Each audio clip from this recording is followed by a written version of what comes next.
İctimai Palata parlamentin buraxılmasını tələb edərək etiraz aksiyası keçirib.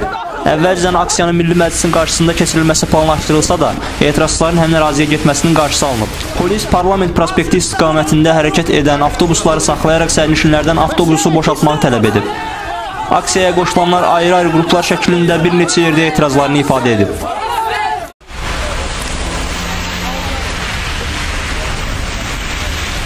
İxtiyarı yoxdur saxlatdırmağa. Polis maşın nömrəsini götürüb məhkəməyə verəcək. Vətəndaşların hüququ pozurlar. İxtiyarı yoxdur, marşrutu saxlamağa ixtiyarı yoxdur.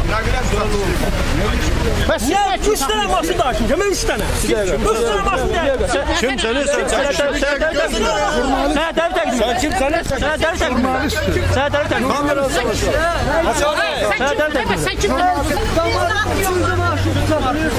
Nə məsələdir? Artıq 3-cü dəfədir qarşımız. 2 dəfə avtobus saxlanıb, indi 3-cü dəfədir qabağa xəbər verildi ki, marşrut saxlansın. Yəni, insanlar bu yağışın altında düşünürlər, kimi uşaqlar, kimi qadınlar. Bu hakimiyyət hansı rəzil gündədir ki, insanlar yağışın altında marşrutdan düşürdərək küçənin ortasında qoyalım. Və biz də bilirsiniz, parlamentin binası qarşısında insan hüquqlarının məhdudlaşdırılmasından bağlı mültəci qanun layihəsindən əlaqədar olaraq bir piket var. Piket İctimai Palata təşkil edib. Mən düşünürəm ki, bu onunla bağlıdır. Gəldi, mənim də maşının nömrəsini götürdük. Gəldi, mənim maşının nömrəsini də yazdım. Yazsında siz nə yiyorsunuz? Neyi hara qədər yazacaq? Eyni vaxta qədər yazacaq. Sənədlərim əlimdə, hər şey var.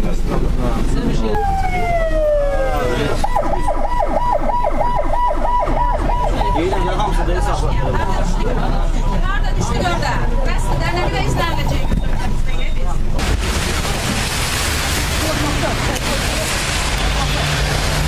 Jurnalistlər keçsin qaba. Bir dəqiqə.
Haqqını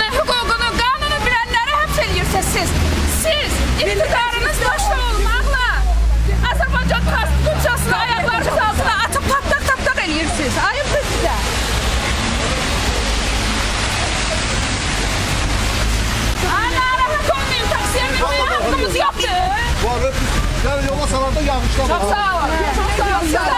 Sizden hayır gören Allah'a ziyan gören. Siz çıkın gelin de.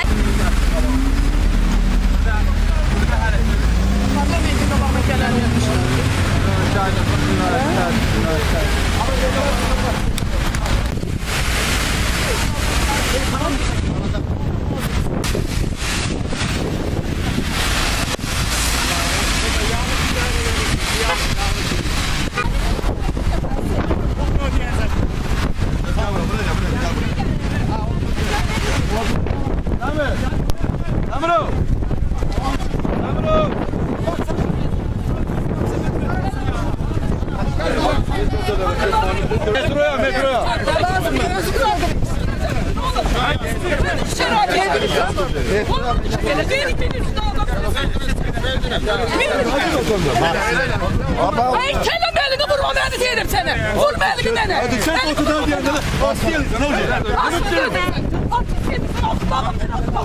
Ben geç bir ay bana sen başı geçsin. Arada bunlar yok olsun.